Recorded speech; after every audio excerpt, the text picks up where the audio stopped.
এই পর্যায়ে বক্তব্য নিয়ে আসছেন বাংলাদেশ জামাত ইসলামী ঢাকা জেলার আইন বিষয়ক সেক্রেটারি, ঢাকা 19 আসনের আসন পরিচালক, বাংলাদেশ জামাত ইসলামী ঢাকা জেলার আইন বিষয়ক সেক্রেটারি, বিশেষ আইনজীবী জননেতা জনাব অ্যাডভোকেট শহীদুল ইসলাম, জননেতা জনাব অ্যাডভোকেট শহীদুল ইসলাম।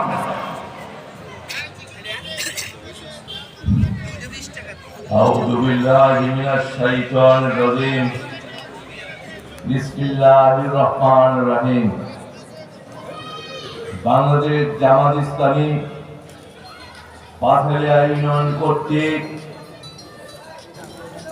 ঢাকা 19 আসনে জামাত মনোনীত এমপি প্রার্থী মাওলানা আব্দুল হোসেনের সমর্থনে দাঁড়িপাল্লার সমর্থনে আজকের এই জনসভায় সভাপতিত্ব করছেন পাথালিয়ার আমির জনাব রাশেদ হোসেন।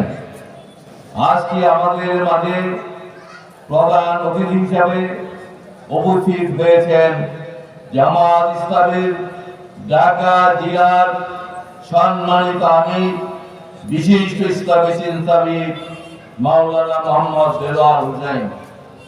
আমাদের মাঝে প্রধান বক্তা হিসাবে উপস্থিত হয়েছেন ঢাকা 19 আসনে জামাত মনোনীত এমপি প্রার্থী ঢাকা জেলার সম্মানিত সেক্রেটারি মাওলানা আব্দুল হোসেন।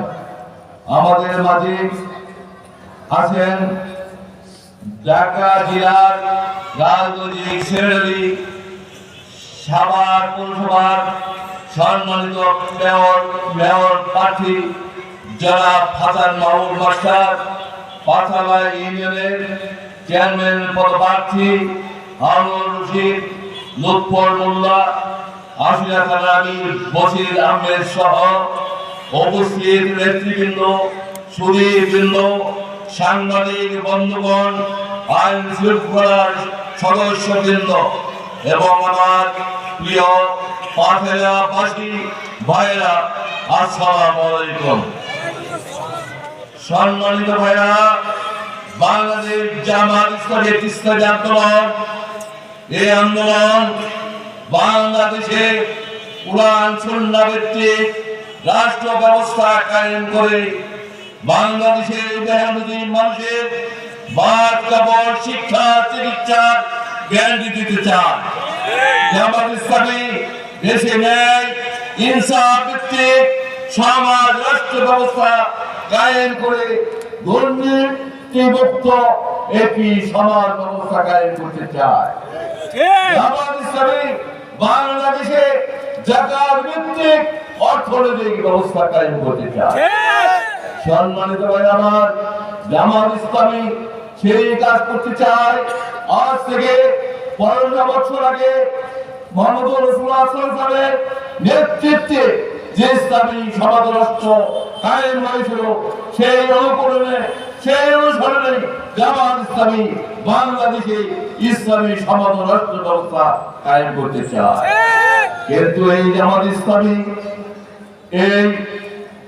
এই যে আমাদের মাঝে যে বাদশাহী প্রথাপ্তা ফিজি সরকার ছিল, শেখ হাসিনার সরকার বাংলাদেশে 2041 সাল পর্যন্ত ক্ষমতার স্বপ্ন দেখেছিল।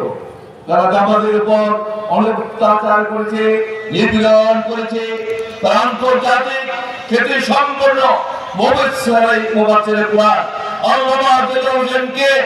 তারা জেলখানায় 20 বছর করে হত্যা করেছে।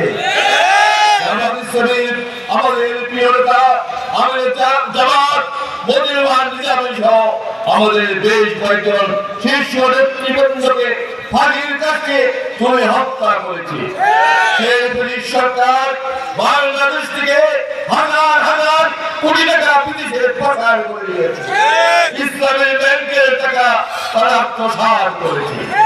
সম্মানিত ভাই আমার, সেই সরকার যে 5ই আগস্টের যে বিপ্লব গণঅভ্যুত্থান শ্রমিক ছাত্র জনতার গণ অভ্যুত্থানে হাসিনা সরকারের মস্তক ভেঙে চুরে কাঠের মতো চুরমার হয়ে গিয়েছে।